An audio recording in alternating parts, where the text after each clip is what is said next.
Hey everybody, Movie Man Eric here. Well, 2023 has come and gone, and with it, a lot of terrific movies.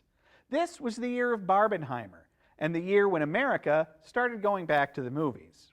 Well, not me, I still watched everything at home, but I saw a lot of stuff I loved, and in this video, I'm going to share my top 10 movies of the year. Let's start things off with number 10.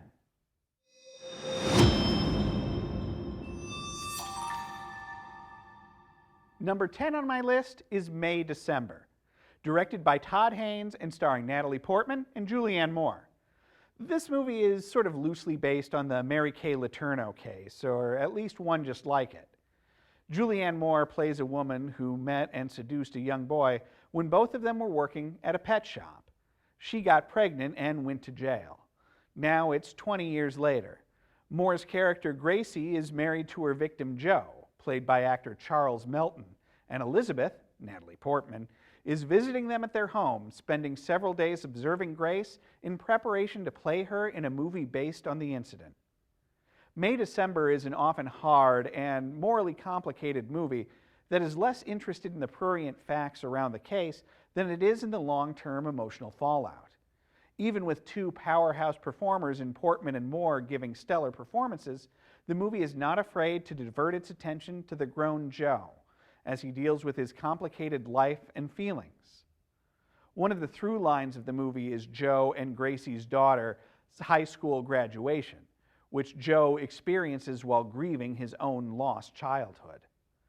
Elizabeth, meanwhile, grows increasingly infatuated with her subject, and director Todd Haynes employs numerous visual tricks to create a doubling effect between Elizabeth and Grace as the former dedicates herself more and more to capturing her character. One effective shot sees Gracie giving Elizabeth a makeup tutorial, instructing her on how to look more and more like the sexual offender she's preparing to play. It's a beautifully shot and emotionally resonant movie in keeping with other classics from Haynes like Far From Heaven and Carol. My favorite part of the movie, though, and this is a bit of a spoiler, is the very end. Here, we see Elizabeth at last filming a scene of her movie, playing Gracie. And this movie within a movie actually looks pretty bad. Elizabeth's portrayal looks off, and the movie itself looks like the kind of cheap exploitation fare that May December otherwise avoids. It's a nice touch of irony that all of the emotional turmoil of the previous 2 hours was really for nothing.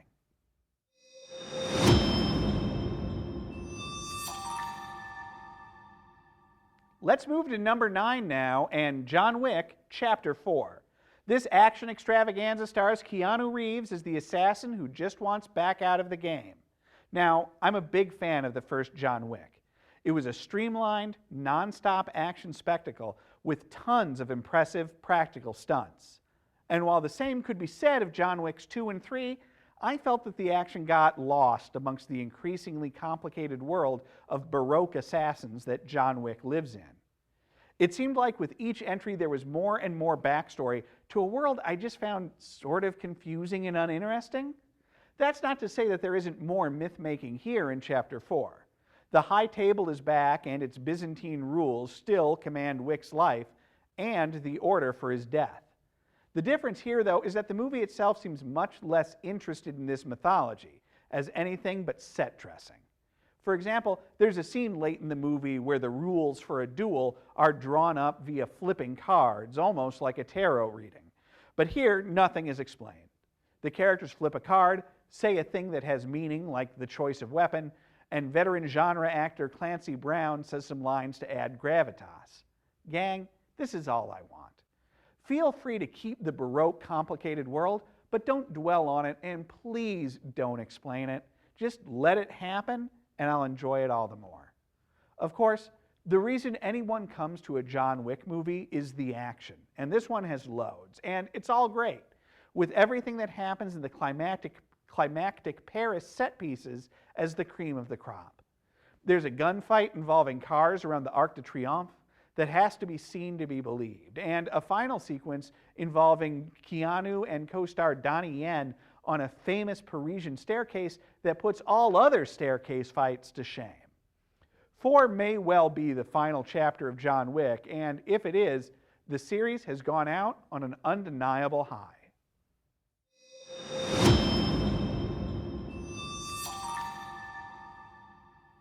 My number 8 movie of the year is All of Us Strangers.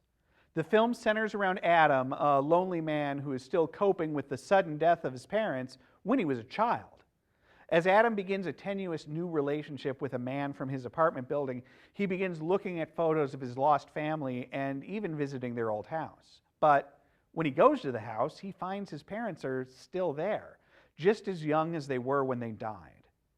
The movie smartly refuses to dwell on the specifics of what's going on, refusing to nail Adam's parents down as ghosts or memories or anything certain.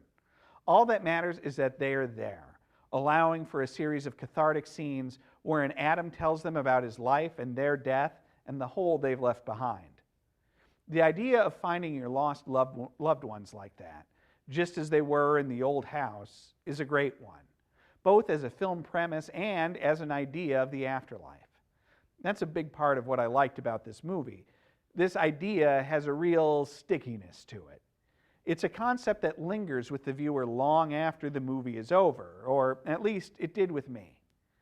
A big part of that stickiness is in the performances, which are tremendous, particularly Adam and his mom.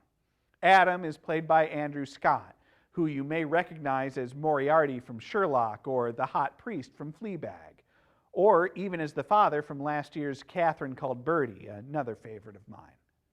The mom in this movie is played by Claire Foy, probably best known for playing the Queen in the first seasons of The Crown. Their portrayals are both so heartfelt and emotionally resonant that I think they'll stay with me for a very long time. All of Us Strangers is confidently written and directed by Andrew High. High has been making movies for a long time, but this is the first one of his I've seen. Obviously, I enjoyed it, and I'm looking forward to diving into his filmography for more instant classics.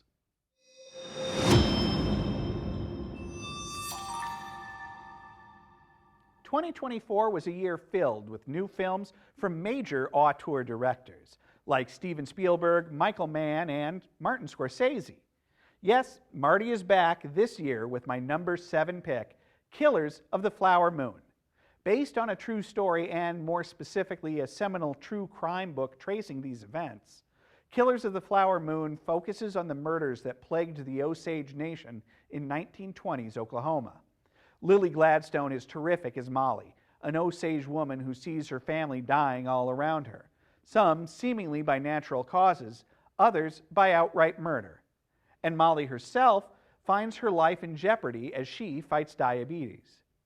Her only solace is her husband, Ernest, played by Leonardo DiCaprio. Unfortunately for Molly, there is one thing Ernest loves more than her: money. And Molly has a lot of money. Her whole family does.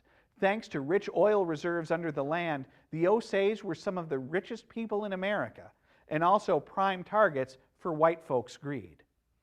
Scorsese's trademark world building is on full display here, and he really brings the past alive, using little details here and there to set the stage and create a fleshed out, three-dimensional world for his characters.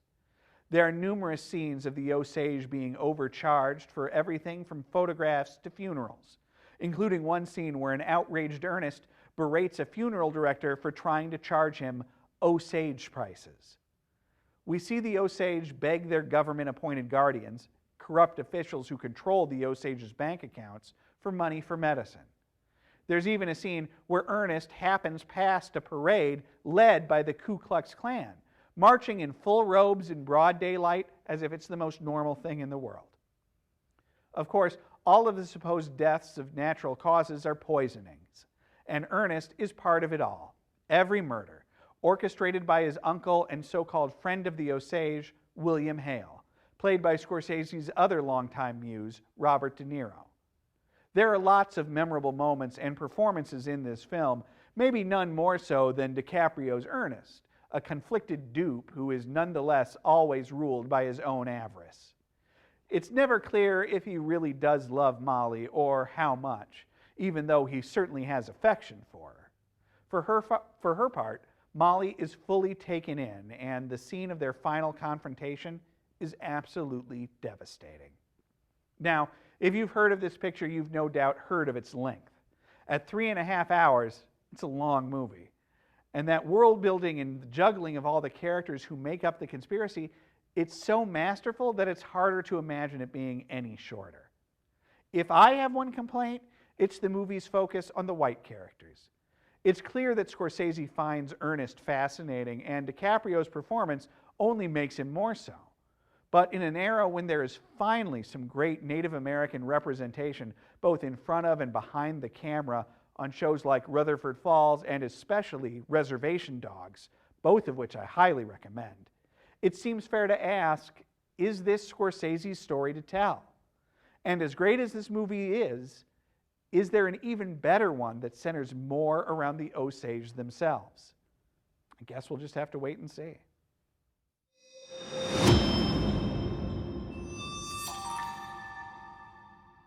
My next pick, number 6, is, I think, going to be a little divisive amongst my viewers. I liked it a lot, but the missus only got about 30 minutes in before declaring it too weird.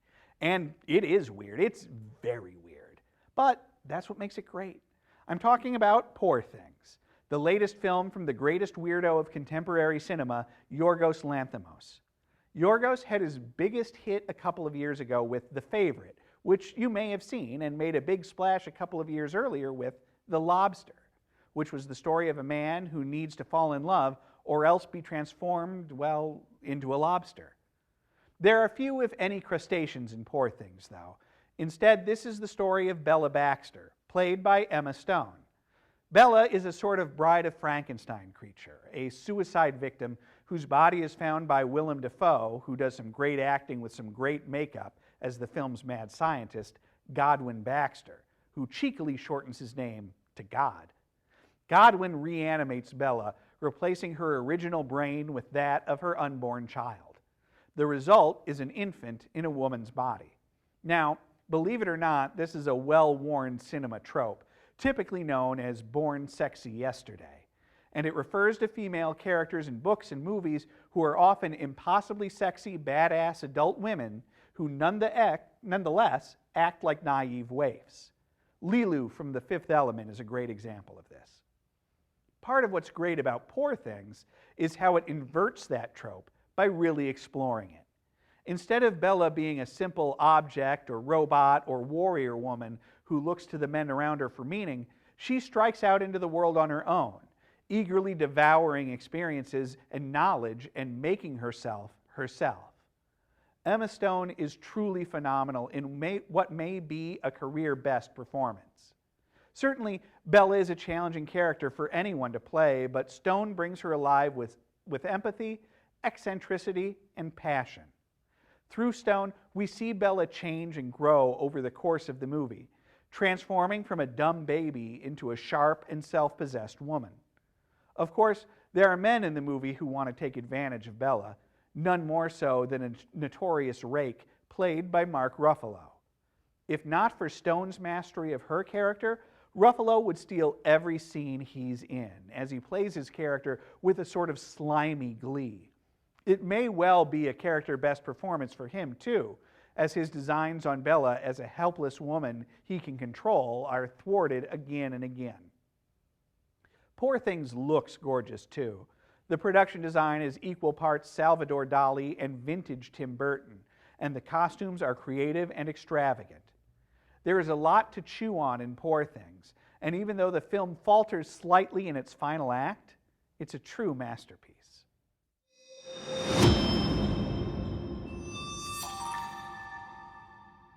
Napoleon, my number 5 movie of the year, was not the movie I was expecting. I don't know a whole lot about Napoleon. I know the basics: Waterloo, Elba, Josephine. And I even got to visit his apartments in the Louvre this past spring. But that was about it.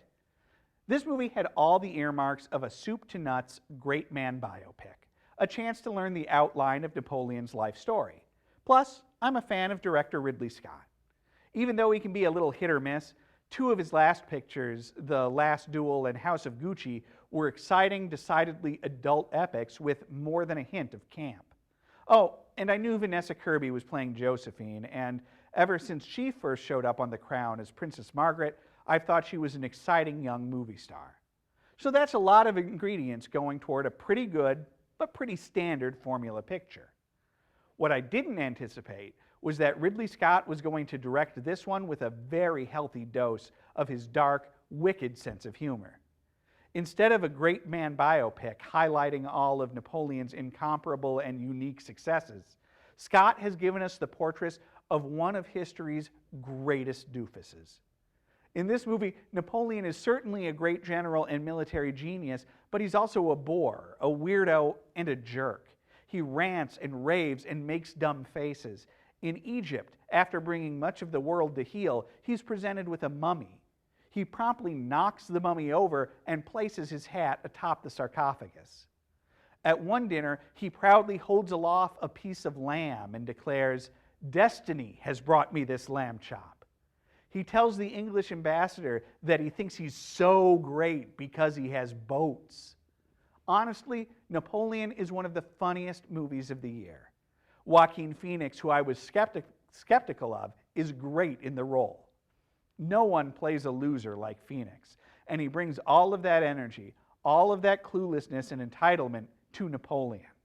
Kirby, too, is wonderful. Her Josephine is perhaps the only character in the movie with even a lick of common sense, and more than once she gives Napoleon a "you've got to be kidding me" kind of look as she continues to wrap him around her finger.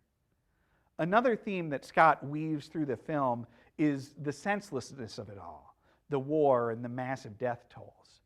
While Napoleon and later Wellington look on, scores of men die, casually thrown away.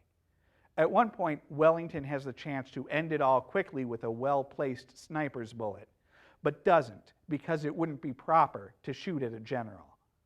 In most other movies, this casual disregard of life would be a non-issue, just par for the course. Here, Scott makes a point of it, driving home the true cost in blood and lives of one little loser's boundless ambition.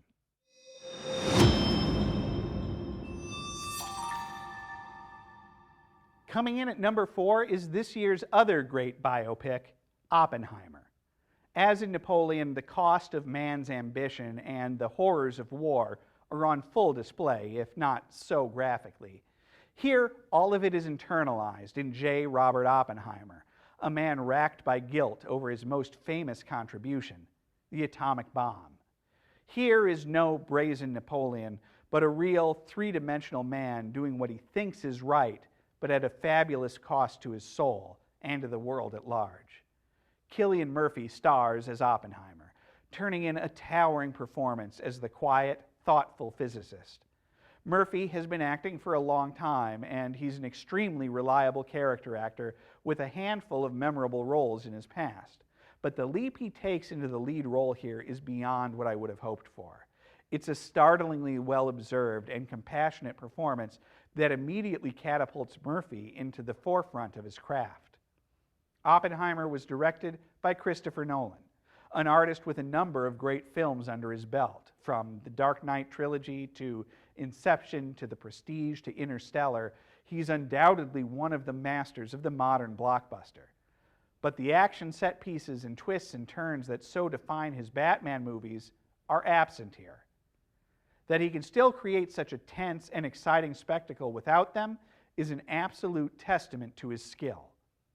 There are plenty of other great character actors in here, but the finest is Robert Downey Jr., playing Lewis Strauss, a government official and would-be cabinet secretary, with an almost Salieri-like relationship with Oppenheimer. Much of the Downey mannerisms that have so defined his screen persona since the first Iron Man have been toned down or abandoned to create a stripped-down, true-to-life, and petty villain, one whose dislike of Oppenheimer isn't motivated by a conflicting morality or worldview or anything so grand, but a perceived slight, a ding to his ego so imperceptible that it can both hardly be believed and is one of the most convincing aspects of the story. It's the humanity of Oppenheimer, in all of its characters, that makes the movie great. Like Napoleon, it eschews the form of the great man picture in favor of a portrait of a sort of defeated man who is haunted by his choices both before and after it's made. This, I think, is Nolan's masterpiece. For all the thrills and fun of his pulpier, more high-concept thrill rides, this is the one that will live in your gut and cause more anxiety than anything the Joker could possibly dream up.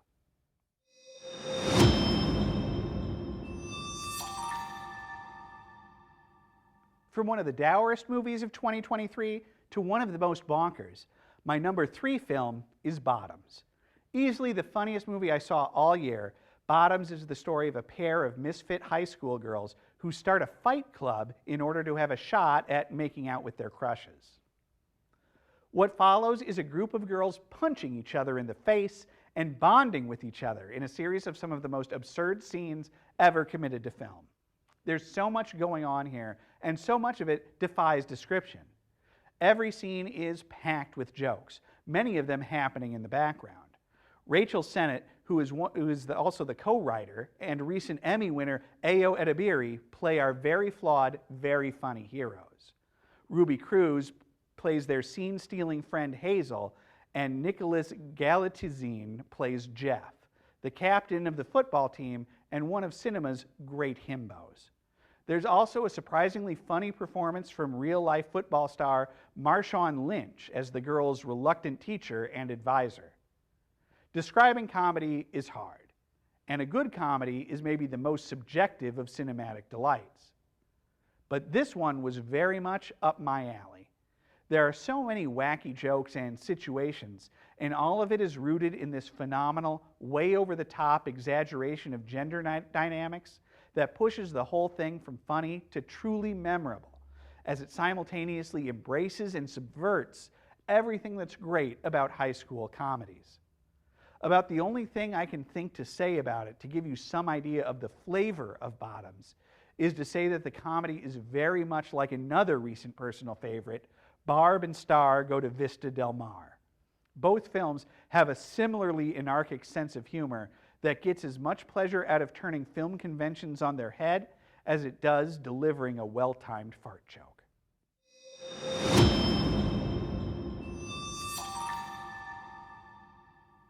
My second favorite movie of the year is Saltburn.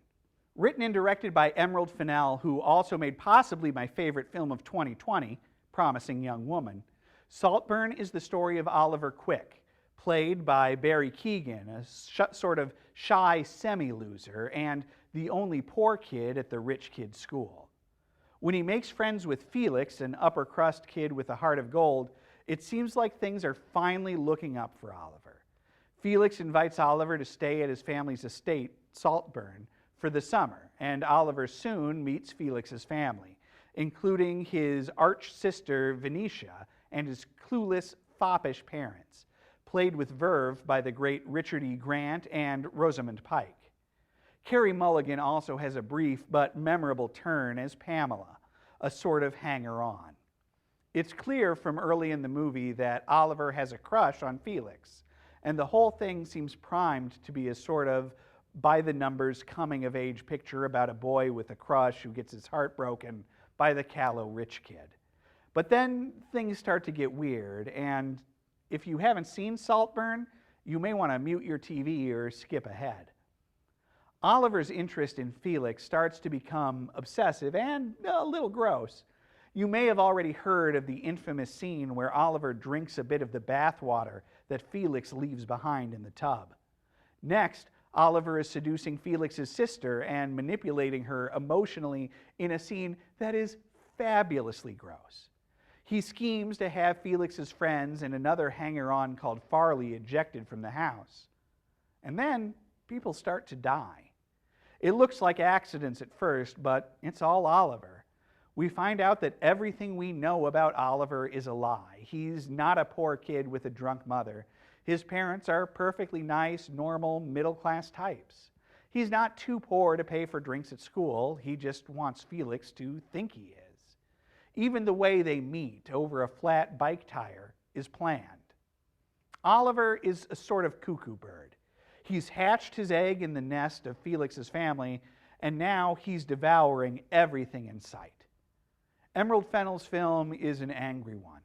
It's full of rage and outrage for the stupid, idle rich and in what they inspire in others, the greed and the jealousy.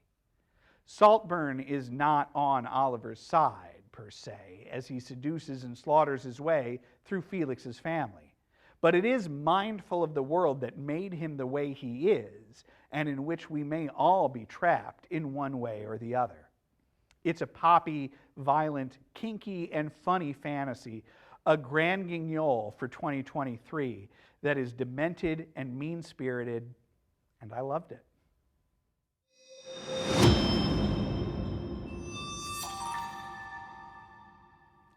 And now, here we are at last at my #1 movie of 2023, and it could only be Barbie. I suppose you'd have to be living under a rock to not know about Barbie. It was, without any doubt, the motion picture sensation of the year, and very deservedly so. What could have been an easy cash grab and a 2-hour commercial for America's favorite doll turned out to be a deeply funny, surprisingly introspective confection with more heart and brains than any toy movie has any right to. That should be no shock, coming as it does from writer and director Greta Gerwig, who is absolutely one of my favorite directors working today.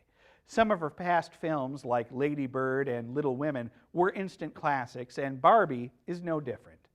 Starring the effervescent Margot Robbie as Barbie, our story opens in Barbieland, a fantastical world where all of the Barbies live. It's a world where Barbies can be anything they want to be: doctors, lawyers, president. All of the Barbies are happy, and all of the Barbies get along. Everything is pink and candy-coated and perfect until Margot Barbie starts having strange ideas, like wondering what happens when we die. Her growing consciousness worries her fellow Barbies, and it also worries the Kens, a legion of himbos — I'm so glad I get to use that word twice in one program — who exist only to try to impress the Barbies. They pointedly never get to go home with Barbie, though, because every night is girls' night, a disco dance party where every Barbie can strut her stuff. Margot Barbie at least resolves that she has to come to the real world and find the girl who is playing with her and giving her all these strange ideas. She's accompanied on her journey by one of the Kens, played by Ryan Gosling. The real world turns out to be a wake-up call for both of them. Barbie is shocked to find a world where women don't have power, and is also surprised to find, in a beautiful moment, that people age. Ken is thrilled to find a world where the men are in charge. And while Barbie goes off to find her little girl, Ken takes everything he's learned back to Barbieland to put the Kens in charge. Of course, there's so much more to this movie, so many wonderful little details in the amazing sets and costumes and the cameos, which include Saltburn director Emerald Fennell as the perpetually pregnant doll Midge. Ryan Gosling is hilarious as Ken, taking the role of himbo, there I go again, to new heights, introducing his fellows to mansplaining and The Godfather and horses. So many horses. He even engages in an old-school Bob Fosse fantasy dance battle with the other Kens as Greta Gerwig pushes her abstraction of masculinity so far that the whole thing threatens to break. And, of course, Margot Robbie is perfectly cast. She's long been one of Hollywood's finest actors, but in Barbie, more so even than Harley Quinn, she's found her signature role, managing to combine the curiosity, determination, anxiety, and doubt of emerging consciousness into a compelling and eternal character, creating something in Barbie herself that had never been there before, but which immediately feels right. That kind of sums up my feelings about the movie, too. Barbie is that rare sort of film that is truly iconic. Watching it, I'm reminded of movies like Back to the Future or Ghostbusters. Movies that are so much more than the sum of their parts and whose popularity truly defies description. Barbie is that sort of movie for me. It's infinitely rewatchable and possessing of a charm beyond my ability to fully understand. It's the first movie I've seen in a long time that I'm not sure how long. You see, I'm even at a loss for words. It's the first movie I've seen in a long time that really embodies that stickiness I mentioned earlier, to such a degree that I'm confident that it will become one of the defining blockbusters of the decade, and a multi-generational cultural touchstone that will continue to defy expectations and live in the film-going consciousness forever. So there they are, my top 10 movies of 2023. I hope you enjoyed them. I hope you heard about some movies that you liked or that you're dying to check out. Please feel free to let me know what your favorite movies were or lambaste me over my choices. Whatever floats your boat. Thank you again for watching. I'm Movie Man Eric. Please stay safe, watch movies.